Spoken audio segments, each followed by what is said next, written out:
Today we're tackling one of the most stressful parts of your Disney World vacation, the virtual queue. But I'm going to break everything down to help you secure a spot on these really incredible rides, even when it's a busy day. Hi, I'm Molly, and I bring you Disney World tips so you can keep creating magical memories. Disney's virtual queue system has been around for a couple years, but it's even gotten some updates lately. And if you're confused by any of it, you're not alone. But first, what is it and how does it work? All right, so typically at Disney World, you'll want to ride something, you just walk up and get in line. But with the virtual queue system, it doesn't work that way. Instead, you join the queue or line by using your My Disney Experience app. This is where you'll be assigned a boarding group, and then when your boarding group number is called, you'll then be able to get in line for the attraction. But the challenge here is that people swoop up these virtual queue spots in literally seconds. And sometimes a virtual queue is the only way you'll get to ride an attraction. Now, if you already know the 101 on virtual queue, use the timestamps down below and skip ahead to the strategy because let's knock out some common questions. First off, does it cost money? Nope. Woo, that's a relief. The virtual queue is free, but remember that Disney does offer some of these attractions in Lightning Lane version that you will have to pay for. However, depending on the time of year and how busy the parks are, those Lightning Lanes may already be sold out by the time you're ready to go to the park.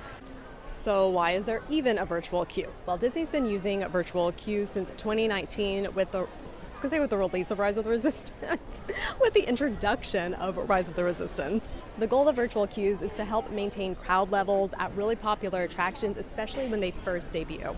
Rides like Tron have used virtual queue in the past, but it's important to know which rides are currently using virtual queue when you visit Disney World. Well then, which rides have virtual queues? Fantastic question. You will find this information on the first page of your My Disney Experience app, or you can always search for virtual queue and it will bring up your options. Although this isn't exclusively just to new ride openings, Disney has been known to use virtual queue for seasonal items like at some of the holiday parties.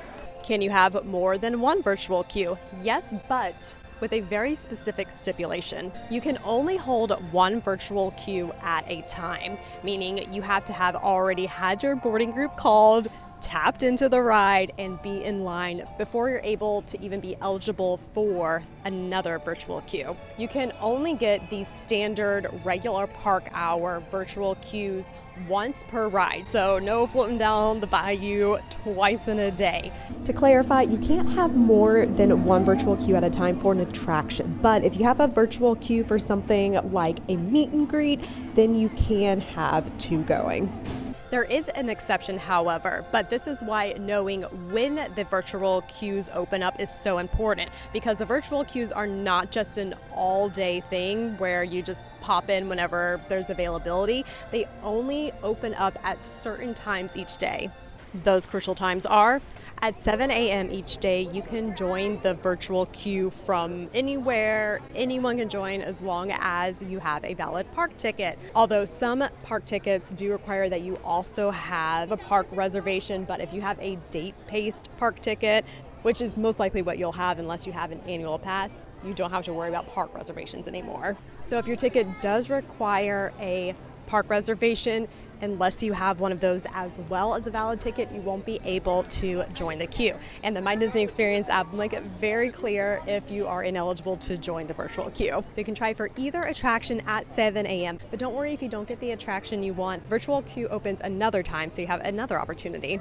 The next chance is at 1 p.m. However, this time, as opposed to being anywhere at all, you have to be inside the park that you're wanting to get the virtual queue for. Meaning if you want to get Guardians, you have to physically be inside of Epcot before 1 p.m. Same with Magic Kingdom or any other virtual queues that happen in the future. That means if you are park hopping that day, you need to make your way over into the second park well before that 1 p.m. time so you are in place ready to go, because being ready to book your virtual queue is key to being successful with it. I'll talk about that more in a little bit because there's actually one more opportunity to book a virtual queue. There is a bonus opportunity at 6 p.m. but only if you are staying in a Disney Deluxe resort or a resort that has that perk like the Swan and Dolphin. Now this third virtual queue option is only available for those guests and when the park has extended evening hours. But first, going back to those different virtual queue times, does it matter which one you try for? Yes, kind of, because there's some things to consider. Now, the 1 p.m. drop will be less competitive usually. That's because there's a bit more of a barrier to entry because you have to actually be in the park to be eligible for that queue drop. Plus, some guests who may have been interested in that ride as well may have already gotten their boarding groups from the 7 a.m. one. However, even though there might be more of a chance of getting the virtual queue at 1 p.m., that doesn't necessarily mean that it's a better time than 7 a.m. That's because making the virtual queue and getting a boarding pass, while definitely exciting, first major hurdle done, it actually doesn't mean you're 100% going to get on the ride. There could be something like a delayed opening or unexpected closure, something like that, which creates an extended downtime for the ride, making it that less people overall will get to experience the ride that day. If you get a boarding group from the 7 a.m. drop, you're more likely to have a lower boarding group number, which means that it's more likely that you'll get on the ride that day since they start lowest and work their way on up throughout the day. Whereas if you have a virtual queue for later in the day, you might have a higher boarding group where if something happens, they may not necessarily get to that boarding group being called for the ride. If that were to happen, it's definitely no bueno, but at least you will have gotten a boarding group. And what's that saying? Like, it's better to have had a boarding group and lost a boarding group than never to have virtual queued at all, or something like that. Now, here's where we get serious, because here is my step-by-step guide to joining the virtual queue. First off, double check that your tickets are registered to your My Disney Experience account and that you have a park pass. Just check those things off. This way you are ready to go when the virtual queue opens, because every second matters. You'll want to have the My Disney Experience app open and ready to go well before the time that the virtual queue actually opens. I always set an alarm on my phone for at least 2 minutes before the virtual queue opens, but if this is a newer strategy for you, you might even want to set an alarm with more time. Right when you open the app, you'll see on your main homepage, or you should at least, the virtual queue section. Now, that is the fastest way to find it. Although if it's not popping up for some reason, you can always search for virtual queue and it will bring you to the same spot. Then you'll want to confirm your party. Make sure that everyone who is going to be riding with you is linked, which is also actually something you'll want to do before this time comes, is make sure that all of your party members are linked and that you can make reservations for other people in your party.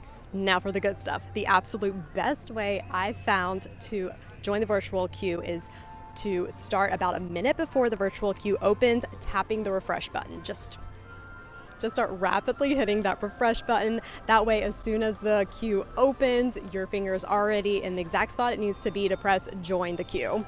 Now, there is an alternative option where you can swipe down and that refreshes the screen, which when the time comes will also allow you to press the button to join the virtual queue. But I found with the refresh method, it takes a little bit longer for things to repopulate, so tap away.